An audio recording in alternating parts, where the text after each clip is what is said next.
niba ibisohotse muri statement biza bivuga ko cyangwa se bitangaza ko mu byemejwe harimo no gusenya FDLR, u Rwanda gukomeza kwemphasizing icyo kintu kugihoraho. Buri statement isohotse irimo abadiplomate b'u Rwanda n'abakongo baganira icyo kintu tukakibonamo, nuko u Rwanda buri gihe rugaragaza ko FDLR ari ikibazo ku mutekano w'igihugu. Sure. Biramutse atari ikibazo ku mutekano w'igihugu ntago twakabonye u Rwanda rubisubiramo inshuro imwe, ebyiri, eshatu, enye cyangwa eshanu. Bisa n'ibihumye amaso abafata ibyemezo muri Leta z'Ubumwe za Amerika bakajya bafatira ibihano uruhande rumwe, kandi nyamara icyari cyabazanye ari ukurangiza ikibazo cy'intambara mu burasirazuba bwa Kongo. Ubu rero mbona uyu mudiplomate ashobora kuba yatangiye gushingira akavuga ati nyamara tuzi ko turi gukemura ikibazo ariko gitera turi kwibagirwa kumukuraho, kumubaza ikibimutera, ahubwo tukumva ko yaje yemeye ko tugiye gusenya FDLR, ariko se nyuma yaho hakurikiraho iki?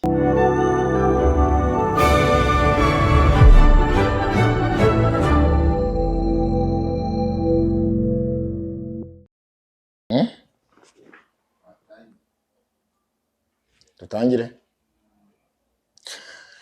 Byatangiye bifatwa nk'ikibazo gikomeye, u Rwanda rukagaragaza ko FDLR ari ikibazo ku mutekano w'u Rwanda, rukabivuga mu rwego rw'akarere ndetse na mpuzamahanga, ariko kandi abarutega amatwi bagakomeza kuba mbarwa. Repubulika ya Demokarasi ya Kongo yigeze kuvuga ko iyi FDLR itakiri ikibazo ku Rwanda, kuko imibare yagaragazwaga na Kongo yavugaga ko FDLR ari abantu bake cyane badashobora guteza ikibazo ku mutekano w'u Rwanda. Yewe n'ubu ngubu delegasiyo ya Kinshasa ndetse n'iy'u Rwanda bakubutse i Washington DC muri Leta z'Ubumwe za Amerika, mu byo bemeranijwe harimo ko Kongo igomba gusenya iyi FDLR, ariko n'u Rwanda rugakuraho ingamba z'ubwirinzi. Ibyo ngibyo bisa n'ibyongeye gufatwa nk'ikinamico, noneho ku ruhande rwa Leta z'Ubumwe za Amerika nayo yatangiye kugira impungenge ko gusenya iyi FDLR bishobora kuba bizagora Repubulika ya Demokarasi ya Kongo. Atari uko yabishobora, ahubwo mu mboni yabo batangiye kugira impungenge ko ikibazo cy'umutekano muke gishobora kutazakemuka byoroshye hamwe ni FDLR ikomeje kuba agaterera nzamba. Ndi Joseph Iradukunda, ndi kumwe na mugenzi wanjye Bayingana Semugeshi. FDLR yongeye kuba ikibazo, noneho bigeze no muri Leta z'Ubumwe za Amerika kwibaza ku buryo iyi Kongo izasenya FDLR. Bamwe batangiye kutayishyira amakenga, hari n'abavuze bati umwana bamushimiye kwiruka maze agira giharenga iwabo. Urakoze cyane Joseph kunyakira mu kiganiro, none nshimye n'abadukurikira umunsi ku munsi. Ikibazo cya FDLR wabivuze neza, u Rwanda rumaze imyaka irenga 32 nyuma yo guhagarika jenoside yakorewe Abatutsi. FDLR yabanje kuba FDR irahinduka iba FDLR. Icyo gihe cyose kugeza maginga ya u Rwanda rugaragaza ko uriya mutwe ugizwe n'abajenosideri ari menace, ari threats ku mutekano w'igihugu. Kuri ubu rero turavuga n'ibyo abadiplomate muri Leta Zunze Ubumwe za Amerika nabo bashimangira ko hari impungenge n'ubwo amasezerano asinywa mu buryo bugiye butandukanye, ariko still akaza ikintu cyo kwibaza ngo ibikuwe mu masezerano ko bisaba ko FDLR isenywa kugira ngo impande zombi ibyo ziyemeje bishyirwe mu bikorwa. Iyi FDLR izasenywa gute, cyane ko atari n'ubwa mbere n'ubundi iyi FDLR isabwe kuba yasenywa ariko bikanga. Ibi rero binakubiye n'ubundi mu masezerano impande zombi zimaze iminsi ziganiraho. Wabonye ko ubwo baganiraga i Rwanda bari bemeje CONOPS n'amasezerano yagombaga kuba ari mu bikorwa bihuriweho bya gisirikare by'impande zombi. Ku ruhande rw'u Rwanda ni RDF ndetse na FARDC, ku ruhande rwa Kongo izi ngabo z'imitwe cyangwa se imitwe itandukanye iturutse muri zino ngabo zombi z'ibihugu bagahuza imbaraga bagasinya FDLR.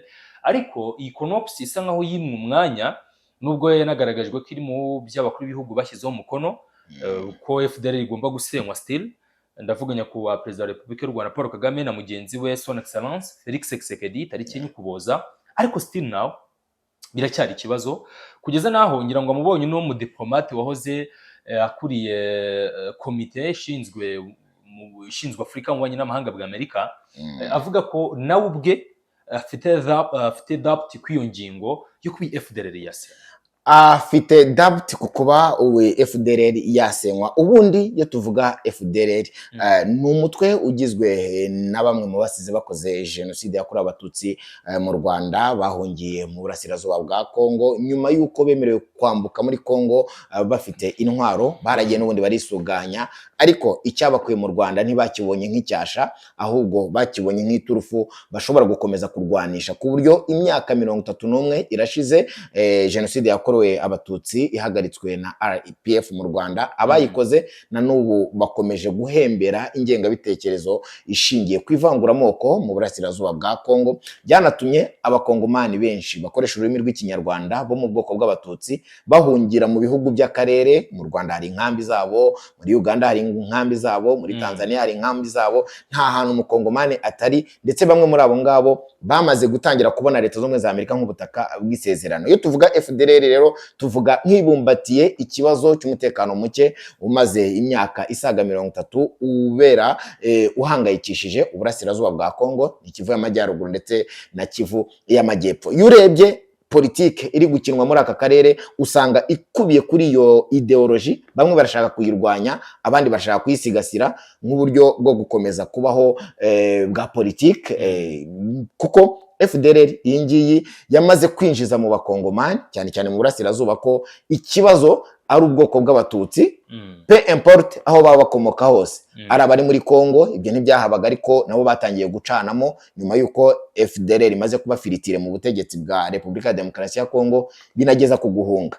Byatumye aba bahunze bo mu bwoko bw'abatutsi bakoresha ururimi rw'ikinyarwanda bariyegeranyije baranabyara, kuko bamaze imyaka myinshi mu buhungiro, ari naho havuye igitekerezo cya M23 yagiye isimburana kuri ya mazina yose twagiye tugarukaho mu biganiro byacu byatambutse kugeza n'iyi saha.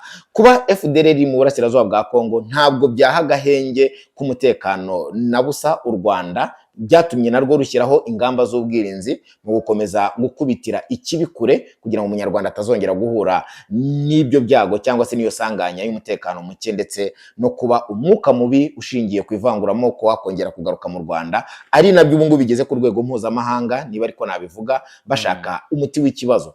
Abashaka rero kuzamukira kuri politiki bakomeje kugaragaza ko FDLR ari ikibazo nk'uko u Rwanda rwayigaragaje. Kongo nayo byaje kurangira yemeye ko FDLR ari ikibazo ku mutekano w'akarere, ariko ikavuga ngo ikayitwara nk'intwari, ivuga ngo tuzayisenya. Ikibazo cya Kongo sofa wenda ari naho twate dufatira rimwe na rimwe ntago bakana ko FDLR idahari.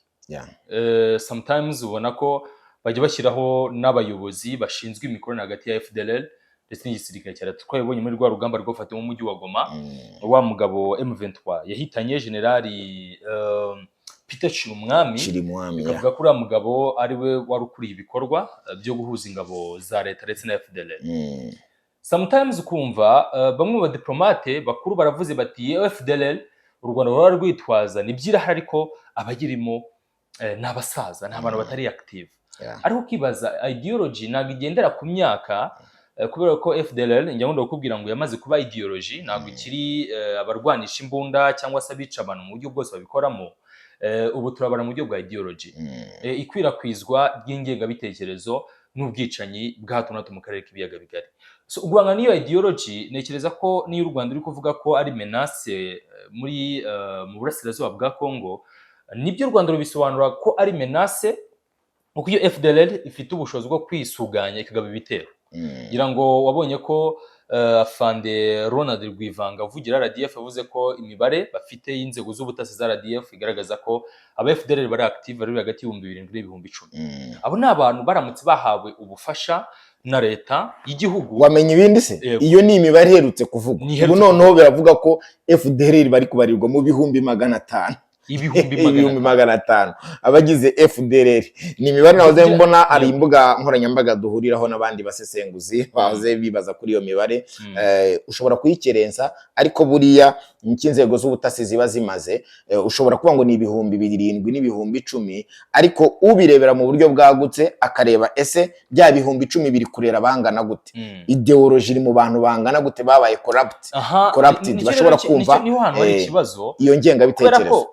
Deka tubareke n'abo bantu 10,000 RDF ko gutangaza mu butumwa bashyize hanze, ariko abo bantu 10,000 umwe muri bo ashobora kuba afite wenda nka message cyangwa se arahawe mission yo gushaka abandi batanu akabahindura nkawe cyangwa se barenzeho. So kuva rero ari ukurwana n'ingabo zishobora kwegura intwaro ariko by'umwihariko na ya ideology, ibyo ngibyo ubwabyo birasaba urugamba rurerure. Icyo rero uno mu diplomate w'umunyamerika ni Topper, niba ndi kubyibuka neza, yitwa Tibor Nagy. Uyu nguyu akaba yarabaye umunyamabanga wungirije wa Leta Zunze Ubumwe za Amerika ushinzwe ubufatanye na Afurika. Akaba yatangaje ko ashidikanya ku bushake bw'ubutegetsi bwa Repubulika Iharanira Demokarasi ya Kongo bwo gusenya umutwe w'iterabwoba wa FDLR. Semugeshi, unyemerere ahangaha ngire icyo nkubwiraho. Ngira ngo mu biganiro byacu byatambutse nibwo nakubwiraga nti kuba FDLR ari ikibazo ku mutekano mu burasirazuba bwa Kongo ntibikiri inkuru, ndetse yewe nta nubwo kikiri ikintu cyo gushidikanyaho mu buryo bumwe cyangwa ubundi, kuko n'amahanga yarabyemeye. Noneho na Repubulika Demokarasi ya Kongo ubwayo yemera ko FDLR iteje ikibazo ku bihugu by'abaturanyi ndetse yewe no mu gihugu cyayo, kuko yemeye kuyisenya. Mu kwemera kuyisenya ariko si ubwa mbere si ubwa kabiri Kongo yitabiriye ibiganiro biyihuza n'u Rwanda muri Leta Zunze za Amerika. Ariko igikomeje gutangaza abadiplomate ba Leta Zunze za Amerika nuko inshuro zose Kongo yitabiriye ibiganiro ntabwo yigeze ihakana na rimwe ko FDLR atari ikibazo, ntiyigeze inahakana ko itagiye kuyisenya. Ariko ibyo bavuze none baragenda bagakora ibihabanye, ibyo bavuze none ejo bakagenda bagakora ibihabanye. No kuri iyi nshuro u Rwanda na Kongo bakubutse i Washington DC, n'ubundi Kongo yemeye ko ije gusenya FDLR.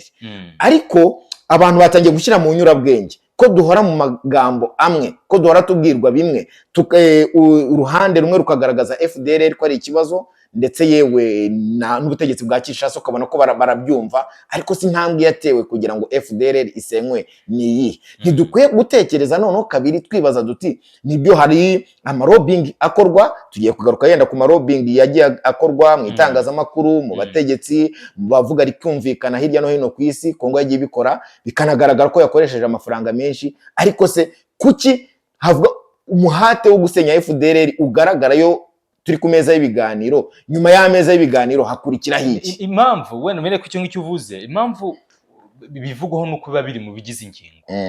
Ntago kuba byavuga ko FDLR igomba gusenywa, u Rwanda mu byo rushyira kuri table, nubwo wenda aba diplomate baganirira tuba tudahari, ariko dukoresheje ijisho y'ubusesenguzi n'igitoroshi kinini, niba ibisohotse muri statement biza bivuga ko cyangwa se bitangaza ko mu byemejwe harimo no gusenya FDLR.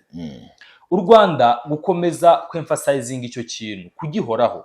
Buri statement isohotse irimo abadiplomate b'u Rwanda n'abakongo baganira icyo kintu tukakibonamo.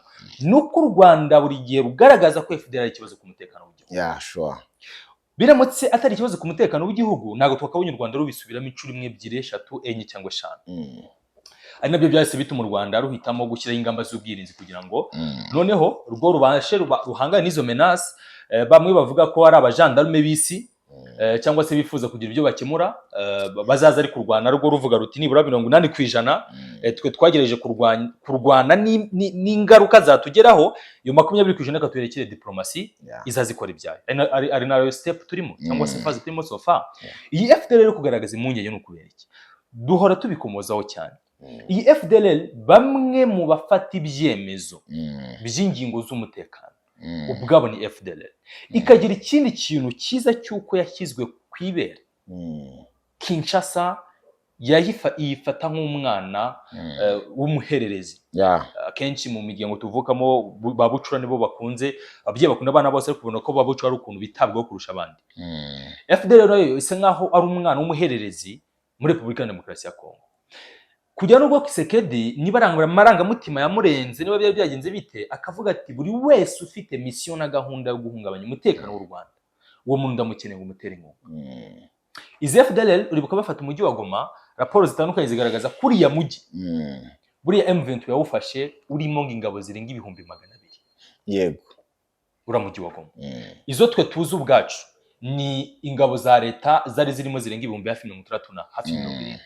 FDLR abari imitwe nyeshyambiriya ntabwo bamenye imibare yabo niyi. Za Wazalendo ari nazo ntekereza ko zatumye umubare wiyongera, ntabwo bamenye izi Wazalendo imibare yazo ingana gute. So igihari rero impungenge z'uyu mudiplomate w'umunyamerika zifite ishingiro kuko Kinshasa yagiye nyine ubundi igaragaza ko inshuro zose yagiye isabwa kugira icyo ikora ntacyo igeze ikora. Joseph, ibi rero bishatse kuvuga iki? Tunasoza ikiganiro cyacu bwana Semugeshi, niho natangiye mvuga nti umwana bamushimye ko azi kwiruka maze ariruka arenga iwabo. Ngira ngo Leta Zunze Ubumwe za Amerika zirasa n'izitashobora kwemerera isi ko zitahagaritse intambara yo mu burasirazuba bwa Kongo, ari nayo intention ya Donald Trump. Ariko burya ushobora kugira ibyo uvuga n'ibijyanye n'ibyifuzo byawe bijyanye na hegemony yawe, ariko at the end of time ukuri kugira ngo kukamenyekana. Kongo yakoze lobbying, nari mbikomojeho mu bitangazamakuru. Uribuka uriya mukobwa witwa Hariana Veras wo muri Angola, uburyo yigaragaje ko avugira Leta avugira Kongo, ndetse yewe agashaka no gutamika abategetsi ba Amerika, u Rwanda. Ukabona ko hari nyuma hagaragara amashusho ko yakorewe lobbying Kinshasa bwo yari yagiyeyo, ndetse anagaragara afite mikro yanditseho RTNC, Radio Television Nationale du Congo. Iyo ni televiziyo nationale y'igihugu cya Repubulika ya Demokarasi ya Kongo. Bigaragara ko hari uburyo abogamiye ku ruhande rumwe nk'umunyamakuru, nyamara bitagakwiye. Kongo yagerageje kugaragaza u Rwanda nk'ikibazo, igaragaza ko FDLR ubwayo atari ikibazo. Binagera bwo Leta Zunze Ubumwe za Amerika navuga ko zabaye bias mu buryo butaziguye, zifatira u Rwanda ibihano, cyane cyane binyuze mu gisirikare cy'u Rwanda, RDF n'abakuru b'igisirikare. Aka kanya rero ikigezweho, impamvu navuze umwana bamushimye kwiruka arenga iwabo, hakomeje lobbying zo kugaragaza u Rwanda nk'ikibazo, bisa n'ibihumye amaso abafata ibyemezo muri Leta Zunze Ubumwe za Amerika, bakajya bafatira ibihano uruhande rumwe, kandi nyamara icyari cyabazanye ari ukurangiza ikibazo cy'intambara mu burasirazuba bwa Kongo. Ubu rero mbona uyu mudiplomate ashobora kuba yatangiye gushingira akavuga ati nyamara tuzi ko turi gukemura ikibazo, ariko gitera turi kwibagirwa kumukuraho, kumubaza ikibimutera, ahubwo tukumva ko yaje yemeye ko tugiye gusenya FDLR, ariko se nyuma yaho hakurikiraho iki? Aho gusenya FDLR hakurikiraho ibirego byagenze gutya, uyu yabyangije, bongeye baradutera, icyari FDLR kigahita kiva mu mitwe y'abantu, kandi aricyo cyasinyowe ku meza y'ibiganiro. Amerika rero itangiye kubona ko ubutegetsi bwa Kinshasa budafite ubushake nyirizina bwo gusenya FDLR, kuko yo bavuye ku meza y'ibiganiro, igikurikiraho ni intambara yo mu 23, ni u Rwanda rufashe mu 23, ni ugukomeza kudutera, ni ugukomeza kwavansa. Bigaragara ko rero koko Tibor Nagi, uyu nguyu nyine wabaye umunyamabanga wungirije wa Leta Zunze Ubumwe za Amerika ushinzwe ubufatanye na Afurika, yumviswe, cyangwa se n'abandi nkawe bagakomeza kurezinga ishu. Turaza kubona Kongo none iteye intambwe yo gusenya FDLR, cyangwa se bigaragaye ko itabishoboye, cyane ko mu biganiro byacu byabanje twagaragaje ko Kongo ubwayo idafite ubushobozi bwo gusenya FDLR mu gihe idashatse ubundi bufasha. Ari nayo mpamvu yivuye Washington DC. Ikiza ku mwanya wa mbere ntabwo ari FDLR, ikiza ku mwanya wa mbere ni ukurwanya abaturage bayo barangajwe imbere nayo 23 AFC, aho kugira ngo bagaragaze ikibazo kiri gutuma AFC 23 ikomeza gupushinga ubutegetsi bwa Kinshasa no kwemera ibiganiro. Ngayo nguko uri hano nanjye ndahari. Icyo nzi cyo mu minsi iri imbere turaza kubona yenda impinduka zishingiye ku gitutu Amerika itangiye gutera Repubulika ya Demokarasi ya Kongo, nyuma y'ibirego byinshi ikomeza kurezinga bishingiye ku guteranya, ku kugaragaza abaturanyi nk'ikibazo, aho kubanza gukura umugogo uri mu jisho ryayo. Semugeshi, urakoze cyane Joseph. Kuri iyi ngingo hibazwe niba koko uruhare cyangwa se kuvuga kwa Kinshasa mu gusenya FDLR imbogamizi zibirimo. Niyo mpamvu abadiplomate ku rwego nkuru rw'ububanyi n'amahanga muri Amerika babona ko nubwo igihugu cyabo cyakora ibisabite, ubushake ni buke ku ruhande rw'ubutegetsi bwa Kinshasa bwifuza gukoresha FDLR kugira ngo buhangane na guverinoma y'igihugu cy'u Rwanda. Reka dushimire mwese mwadukurikiye, ubundi amakuru n'ibiganiro byacu bye Joseph abarahagaruka. Mwakoze kubana natwe. Mwakoze cyane.